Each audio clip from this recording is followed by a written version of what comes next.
उपचुनाव में जो बीजेपी की हार हुई है उससे विपक्ष बहुत खुश है, चारों तरफ दिवाली मनाई जा रही है, लेकिन आप इसको कैसे देखते हैं? और खास तौर पर कांग्रेस को सबसे ज्यादा खुशी आपने दी है इन उपचुनावों में। देखिए, जहां तक अभी के उपचुनाव के नतीजे का सवाल है, हम इसको गंभीरता से लेते हैं, इसका मुहिम विश्लेषण करेंगे।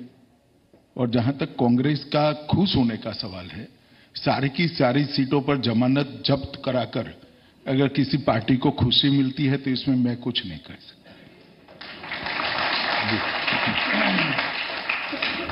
लेकिन अमित जी, ये तो उनकी बात हो सकती है, लेकिन आप जब अपना पोस्टमार्टम करते हैं पार्टी का, गोरखपुर जैसी जो सीट है जो कि गढ़ मानी जाती है, वहां अगर बीजेपी हार जाए तो ये किस पर टिप्पणी है? योगी आदित्यनाथ के ऊपर टिप्पणी है? केंद्र सरकार? योगी आदित्यनाथ जी के नेतृत्व में भारतीय जनता पार्टी की सरकार ने उत्तर प्रदेश के अंदर बहुत अच्छा काम किया है। चाहे वो लॉ एंड ऑर्डर का मामला हो, चाहे इंफ्रास्ट्रक्चर के डेवलपमेंट का मामला हो, चाहे एडमिनिस्ट्रेटिव सुधार की बात हो, चाहे करप्शन को रूथलेसली निर्मूल करने की बात हो, हर क्षेत्र के अंदर योगी सरकार ने बहुत अच्छा काम किया है। और इससे बड़ी बात है कि पहले जब सपा की सरकार थी तब केंद्र की भारतीय जनता पार्टी की सरकार की योजनाओं को यूपी में नीचे तक ले जाने में हमें सफलता नहीं मिलती थी। एक सौतेलेपन का व्यवहार रहता था। योगी जी के आने के बाद नरेंद्र मोदी सरकार की सारी योजनाओं को नीचे तक पहुंचाने में हमें सफलता मिली। बहुत लंबे समय के बाद किसानों का गेहूं, किसानों का धान सरकार ने पूरा खरीदा है, पारदर्शिता से खरीदा है। हर किसान के बैंक अकाउंट में चेक सीधा डिपॉजिट हुआ है। ये सारी चीजों का हमें संज्ञान है। और ऐसा नहीं है कि कोई एक चुनाव के नतीजे से सरकार के लिए, इतनी बड़ी प्रदेश की सरकार के लिए आकलन बनाया जाए। मैं मानता हूं कि योगी आदित्यनाथ ने बहुत अच्छा काम किया है और बीजेपी उत्तर प्रदेश की सरकार हमारी सबसे अच्छा करने वाली सरकारों में से एक सरकार है।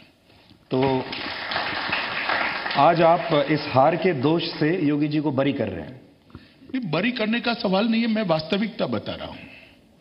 और उत्तर प्रदेश में ये फीलिंग है। मैंने कहा ना, हम इसका विश्लेषण करेंगे कि भाई सपा बसपा का इकट्ठा होना इसके लिए जिम्मेदार है, क्या स्थिति जो हुई है इसके लिए क्या कारण है, इसका एक मुहिम विश्लेषण करेंगे। हमारी पार्टी की हमेशा की एक पद्धति रही है। और विश्लेषण जब करने की मैं बात करता हूं तो पराजय की परछाई में या विजय के उत्साह में कभी विश्लेषण नहीं होते हैं। अगर होते हैं तो वो सटीक नहीं होते। एक उचित समय पर उत्तर प्रदेश भाजपा की टीम इसका विश्लेषण जरूर करेगी। जी, मैं कुछ आंकड़े लेकर आया था। जैसे गोरखपुर में भी अगर आप देखें तो पिछली बार 2,26,000 आंकड़े पूरे देश को मालूम है सुधीर जी। मैंने कहा ना कि क्यों हुआ इसका विश्लेषण करना है और विश्लेषण करेंगे तो आपको बताएंगे, छिपाएंगे नहीं। पर जो सीधी बात समझ में आ रही है, अगर किसी पार्टी की 2 लाख सीटें 2 लाख वोट एक साथ बढ़ जाते हैं 2014 और 18 के बीच में, जो कि समाजवादी के बढ़े इस बार, आपको ऐसा लगता है कि मायावती का वोट सीधा ट्रांसफर हुआ, उसकी वजह से ये हुआ, ये जो गठबंधन हुआ है? एक तो कम मतदान भी कारण रूप है और गठबंधन भी हो सकता है, कह नहीं सकते। मगर हमारे पास पर्याप्त समय है। सपा बसपा इकट्ठा होते हैं तो भी भारतीय जनता पार्टी उत्तर प्रदेश यूनिट इस नीति को स्वीकार करेगा और हम 50% की राजनीति करने के लिए तैयार है। 50% की तैयारी के साथ चुनाव में जाने के लिए तैयार। जी, आपको तो चाणक्य कहा जाता है राजनीति का। आप अखिलेश यादव का और मायावती का एक साथ आना जो है, इस गठबंधन को आप किस तरीके से देखते हैं? आप इसको खतरनाक मानते हैं?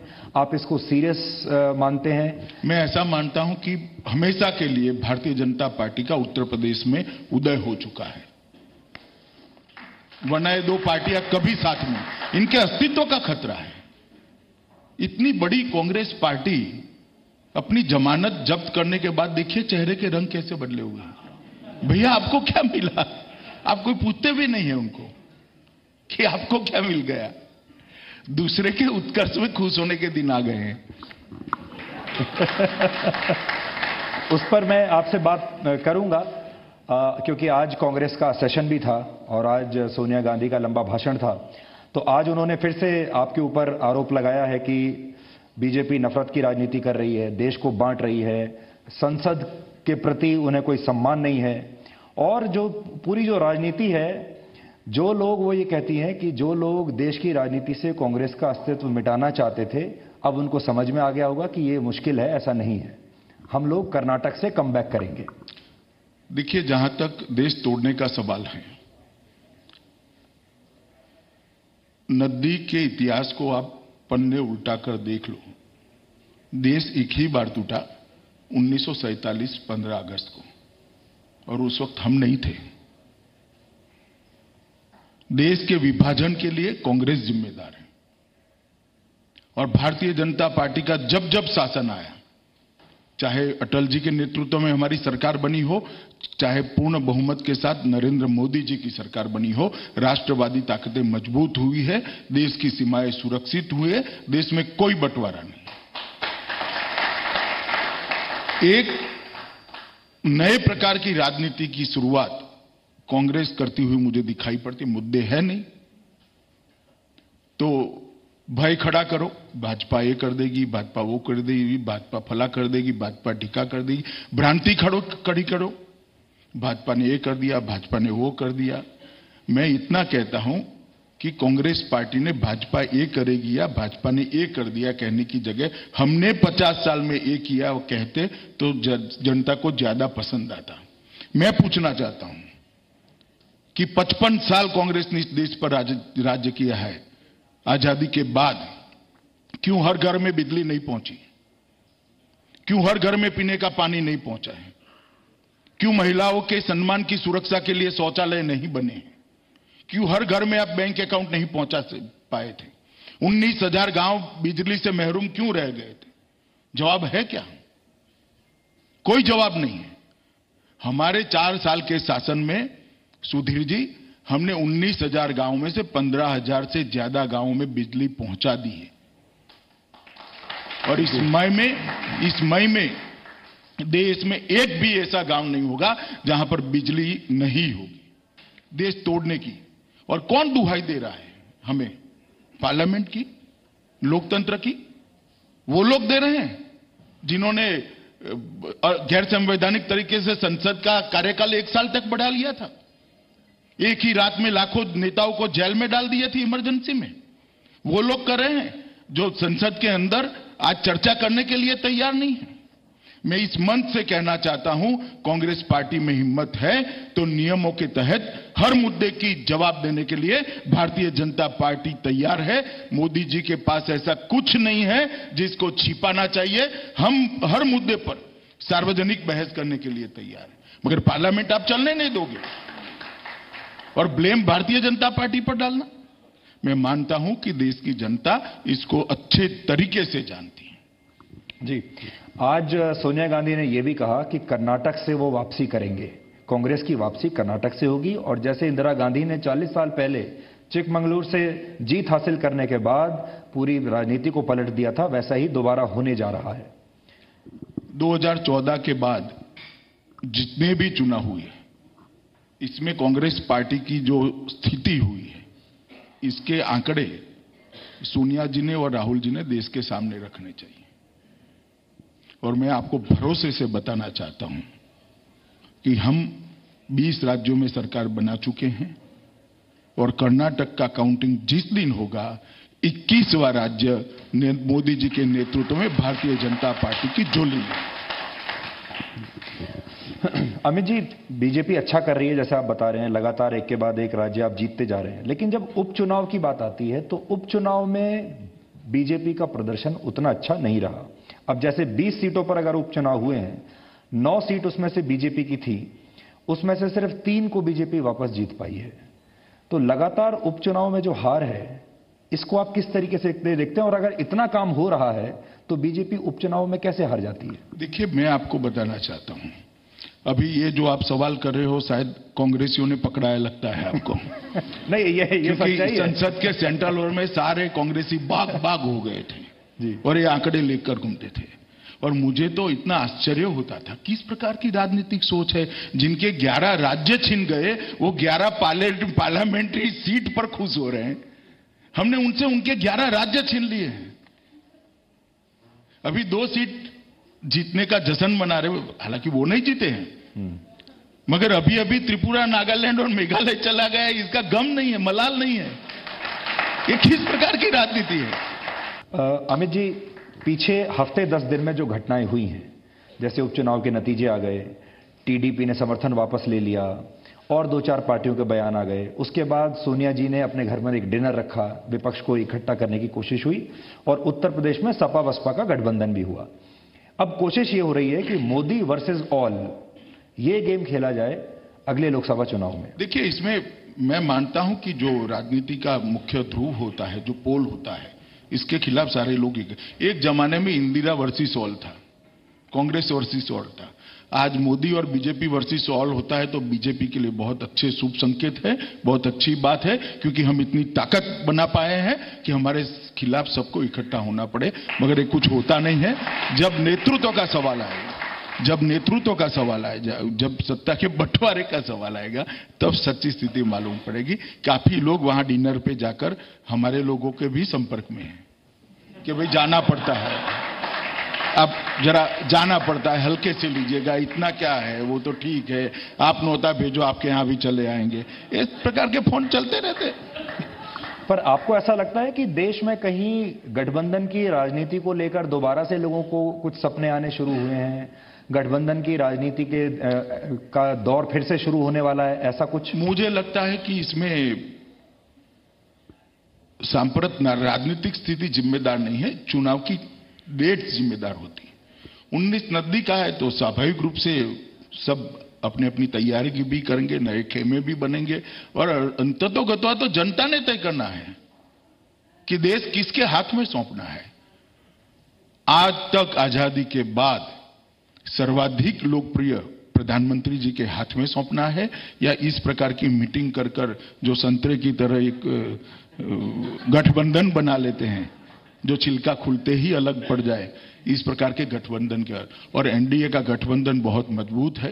त्रिपुरा जैसे राज्य में भी हमारे साथ मजबूत पार्टियां, यूपी में भी मजबूत पार्टियां हैं और हमने गठबंधन धर्म निभाया है, तरीके से निभाया है। जहां पर भी हमारा पूर्ण बहुमत है, मानो उत्तर प्रदेश, हमने साथियों को साथ में रखा है। त्रिपुरा में भी हमारा पूर्ण बहुमत है, हमने साथियों को सम्मान के साथ साथ में रखा है। हम और शिवसेना महाराष्ट्र में अलग चुनाव लड़े थे, मगर आज शिवसेना हमारी सरकार में भागीदार है। हमने गठबंधन धर्म को हमेशा से निभाया है और मैं मानता हूं कि एनडीए का कुनबा प्रधानमंत्री जी के नेतृत्व में बढ़ा है, कम नहीं हुआ है। जब आप मिशन 350 की बात करते हैं और जब आपने पार्टी को दिया, पहले मैंने कभी 350 की बात नहीं करी, अभी मेरी आंकड़ा कम ज्यादा आप मत कर दीजिए, मैं करूंगा उचित समय पर। जी, अभी आप मिशन 350 पर काम कर रहे हैं कि 400 पर कर रहे हैं, 300 पर कर रहे हैं? देखिए, मैंने कहा ना कि जब उचित समय आएगा तो मैं करूंगा। मैं स्वप्न में जीने वाला व्यक्ति नहीं हूं, धरातल पर रहता हूं। धरातल की वास्तविकताओं को विश्लेषण करने के बाद मैं कुछ बोलता हूं। जी अमित जी, 2014 में और 19 में एक फर्क ये भी होगा कि 2014 में मुकाबला यूपीए की जो चेयरपर्सन थी सोनिया गांधी के हाथ में कांग्रेस का नेतृत्व था, अब उनके बेटे के हाथ में आ गया, राहुल गांधी के हाथ में। तो ये जो नया नेतृत्व में जो बदलाव हुआ है, राहुल गांधी के नेतृत्व को आप किस तरीके से देखते हैं? देखिए, इसमें कुछ नया नहीं है। पूरे देश को मालूम था राहुल गांधी के जन्म होने के साथ ही कि ये कांग्रेस के अध्यक्ष बने और ये कोई नए नए आए नहीं है, पार्टी के उपाध्यक्ष थे, वो ही चलाते थे। अब अभी कोई सोशल मीडिया में आंकड़ा घूम रहा था कि उनके उपाध्यक्ष से लेकर अध्यक्ष तक की यात्रा में कितने चुनाव हारे, इसका आंकड़ा भी कोई बच्चे घुमा रहे थे, मेरे यहां भी आया था व्हाट्सएप। मगर कांग्रेस पार्टी को या किसी भी दल को भारतीय जनता पार्टी हल्के से नहीं लेती है। हम हमारे काम को गंभीरता से देखते हैं और हमारे परफॉर्मेंस के आधार पर आगे बढ़ने वाले हम लोग हैं। मैं आपको बताता हूं, बहुत ढेर सारे सवाल, मानो 1 रैंक 1 पेंशन आजादी से आज तक किसी ने समाप्त नहीं किया था। हमने समाप्त कर दिया। जीएसटी एक स्वप्न था, हमने उसको धरातल पर लाया है। देश की सीमाओं की सुरक्षा के लिए सर्जिकल स्ट्राइक हो, भारत के नागरिक सोच नहीं सकते। ये काम हमने अमेरिका और इजराइल के लिए ही छोड़ रखा था। एक साथ जिस दिन सर्जिकल स्ट्राइक हुई, पूरे दुनिया का देश को देखने का नजरिया बदला है। 104 उपग्रह इसरो पर मोदी जी के नेतृत्व में जब छोड़े जाते हैं और वर्ल्ड रिकॉर्ड बनता है, अवकाश के क्षेत्र में भारत अपनी वजनदार उपस्थिति दर्ज कराता है, तो सबको अच्छा लगता है। जब पेरिस जलवायु सम्मेलन में जब भारत नेतृत्व लेकर खड़ा होता है कि हमारा कमिटमेंट है और पूरी दुनिया को सोच बदलनी पड़ती है, तो भारत के नागरिक का सीना गर्व से बड़ा हो जाता है। दावोस में बहुत सारे नेता गए, कई सालों से नेताओं को निमंत्रण भी नहीं थे, गए, उनको बोलने का मौका नहीं मिला। अमेरिकी राष्ट्रपति की उपस्थिति में उद्घाटन भाषण, उद्घाटन समारोह मोदी जी करे, ये देश के प्रधानमंत्री के नाते करे, ये देश के लिए बहुत गर्व का विषय है। दावोस जा रहे थे प्रधानमंत्री, उससे पहले मैंने उनका एक इंटरव्यू किया था और आपको याद होगा उसमें उन्होंने कहा था कि पकौड़ा बेचना भी रोजगार है, और वो एक बहुत बड़ा मुद्दा विपक्ष ने उसको बना दिया था। विपक्ष पकौड़े पर राजनीति करना चाहता है और उस स्तर पर जाना चाहता है। देखिए, मैं अगर विपक्ष चिदंबरम साहब के बयान से सहमत है कि पकौड़ा बनाने से भीख मांगना अच्छा है, तो मेरा इनको चैलेंज है, सब अपने ट्विटर हैंडल पर यह वाक्य डालें और इस मुद्दे पर ही चुनाव हो जाए। इस देश में श्रम को कभी कम नहीं माना गया, और मैं आज भी कहता हूं कि पकौड़ा बेचकर रोजगार कर रहा है, उसका भी उतना ही सम्मान है जिसमें किसी और व्यक्ति का देश में होना चाहिए। अपने परिश्रम से वो अपने जीवन का, अपने बाल बच्चों का गुजारा कर रहा है, इसमें क्या शर्म की बात है? श्रम करना कोई शर्म की बात नहीं होती है सुधीर जी। मगर इसको ट्विस्ट कर कर, इसकी भ्रांति खड़ी कर कर वो चाहते हैं कि हम देश की जनता को गुमराह नहीं करेंगे, चुनाव के नगाड़े बजने दीजिए, हम भी तो बोलेंगे। आप अकेले बोलोगे क्या? हम भी तो बोलेंगे, अपना पक्ष रखेंगे, जनता तय करेगी किसका पक्ष है। जनता से बड़ा कौन होता है लोकतंत्र के अंदर? आपको ऐसा लगता है कि 2014 में चाय पर चर्चा हुई थी और लोगों ने यह कहा था कि चाय वाला कैसे बन सकता है प्रधानमंत्री, और 2019 में हो सकता है पकौड़े पर चर्चा हो? देखिए, पकौड़े को कांग्रेस ने सिंबल बनाया, हम भी सिंबल बनाना चाहते हैं। इस देश के करोड़ों श्रमजीवियों की तुलना अगर आप भिखारी के साथ करना चाहते हैं, तो मैं मानता हूं ये करोड़ों श्रमजीवियों का अपमान है। किसी भी पार्टी को अधिकार नहीं है किसी को सम्मान के साथ परिश्रम से जीने वाले व्यक्ति का अपमान करने का, और श्री चिदंबरम ने ये अपमान किया है उनका कि पकौड़ा बेचने से तो अच्छा है कोई भीख मांगे। 2019 का जो चुनाव होगा उसमें आपको भी एंटी इनकम्बेंसी वेव का सामना करना पड़ेगा, क्योंकि 2014 में आप विपक्ष में थे, लोग व्यवस्था से परेशान थे, उसका लाभ मिला। अब बहुत सारे राज्य ऐसे हैं जहां बीजेपी को अपना शासन चलाते हुए 3-4 साल हो चुके हैं। नहीं, 20-20 साल हो चुके हैं। तो वहां आप कहां 3-4 साल? वहां पर भी हम जीत कर आए 50% की बात कर रहा हूं या मैं हरियाणा की बात कर रहा हूं। मैं आपको बताता हूं कि एंटी इनकम्बेंसी एक ऐसी बात कर दी है जिसको हर कोई बोलता है। मैं आपको बताता हूं, हम 3 करोड़ गरीब महिलाओं को गैस के सिलेंडर देते हैं, कोई अंतर नहीं आएगा। 7.5 करोड़ घरों में हम शौचालय बनाएंगे, कोई अंतर नहीं आएगा। 9 करोड़ लोगों को मुद्रा बैंक के लोन देंगे, कोई अंतर नहीं आएगा। हाल ही में हमने ये देखा कि मोदी जी जब विदेश जाते हैं, सऊदी अरब का सबसे बड़ा सम्मान उन्हें मिलता है, अफगानिस्तान का सम्मान मिलता है, किंग ऑफ जॉर्डन से सम्मान मिलता है, यानी तमाम मुस्लिम देशों में उन्हें सम्मान से देखा जा रहा है, लोग उन्हें अवार्ड दे रहे हैं।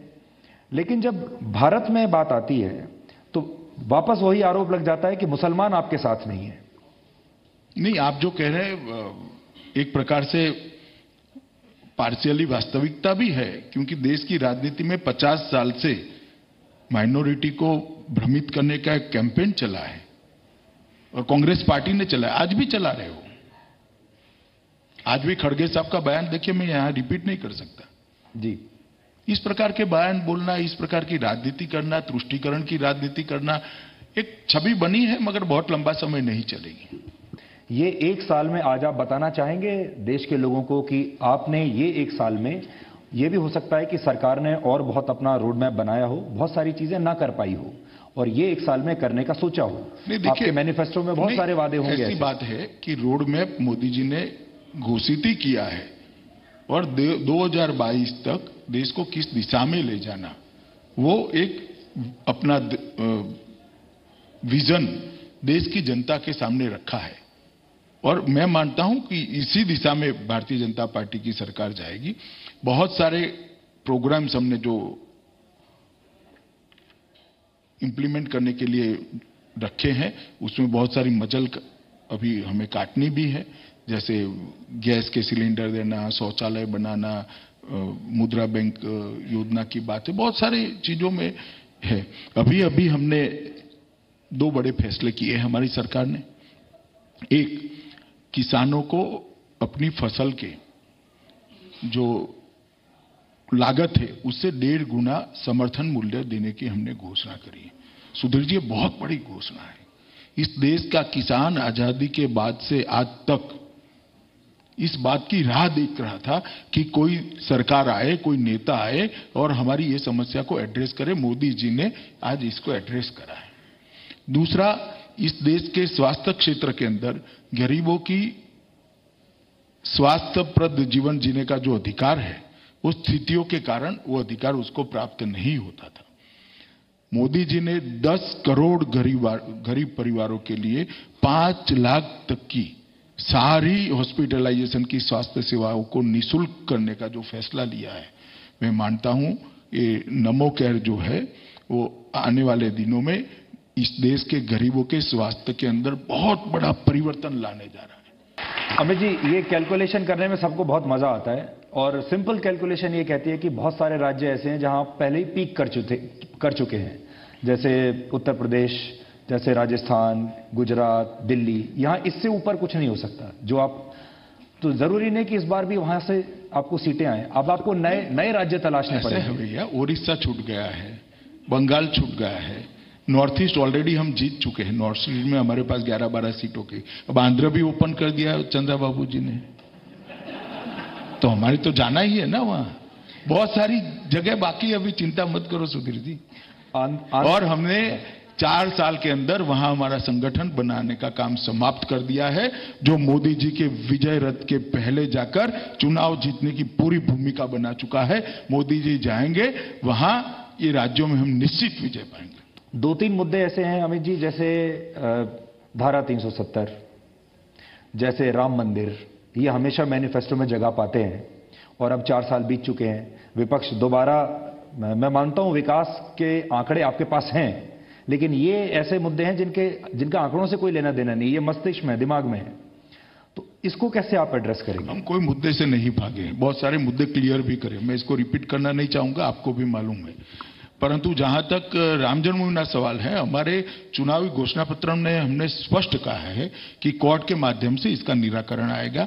कोर्ट में केस अब चल रहा है, मेरी टिप्पणी करना उचित नहीं है, मगर हाई कोर्ट के अंदर जो फैसला आया है वो हम देश के करोड़ों लोग आशान्वित है कि कोर्ट जल्दी इसकी सुनवाई समाप्त करेगा। और जहां तक धारा 370 का सवाल है, हम एक मिनिमम कॉमन मिनिमम प्रोग्राम बनाए हैं, जिसमें दोनों पार्टियों के अपने अपने मुद्दे अभी तत्काल दृष्टि से साइड पर रखने पड़े हैं। और राजनीति में ऐसा होता ही है, जब खंडित जनादेश आता है तो कोई भी पार्टी अपना 100% एजेंडा अप्लाई नहीं कर सकती। कश्मीर में हमने एक कॉमन मिनिमम प्रोग्राम बनाया है, इसके आधार पर सरकार वहां पर चल रही है, मगर कोई मुद्दा भारतीय जनता पार्टी ने छोड़ा नहीं। जी, अब आखिर में आपके ऊपर बात करते हैं। आप कितने दबाव में अपने आप को महसूस करते हैं जब आप 2019 के बारे में सोचते हैं या रणनीति बनाते हैं, स्ट्रैटेजी बनाते हैं, क्योंकि आपके ऊपर बहुत बड़ी जिम्मेदारी है। मैं कभी दबाव में नहीं रहता, मेरे कारण हमेशा सामने दबाव रहता है और मैं मानता हूं ये स्थिति ठीक है। जी, तो आप ये कह रहे हैं कि ये जो हाल ही में जो हुआ है, पीछे 10-15 दिन का जो घटनाक्रम है, इसने आपके ऊपर कोई प्रभाव नहीं डाला? भैया, आप 15 दिन कैसे निकाल लेते हो कैलेंडर? मैं कहता हूं 30 दिन का घटनाक्रम लाओ। पूरा त्रिपुरा जहां कुछ नहीं था, वहां 43 सीट के साथ 2/3 बहुमत से भारतीय जनता पार्टी की सरकार बनी। नागालैंड एक क्रिश्चियन स्टेट के अंदर हम 12 सीट जीतकर बड़ी जीत दर्ज कराए। मेघालय के अंदर कांग्रेस साफ हो गई। क्यों 15 दिन कर रहे हो भाई, कंजूसी क्यों कर रहे हो? 30 दिन तक ले जाओ। वो मोदी जी इसलिए ये मोदी जी के मामले में या किसी के भी मामले में ये कहा जाता है, जैसे क्रिकेट में कहते हैं कि you are as good as your last innings. ये कोई लास्ट इनिंग नहीं है, 19 भी लास्ट इनिंग नहीं है। देश को बहुत आगे जाना है, लोकतंत्र को बहुत आगे जाना है और भारतीय जनता पार्टी को भी बहुत आगे जाना है।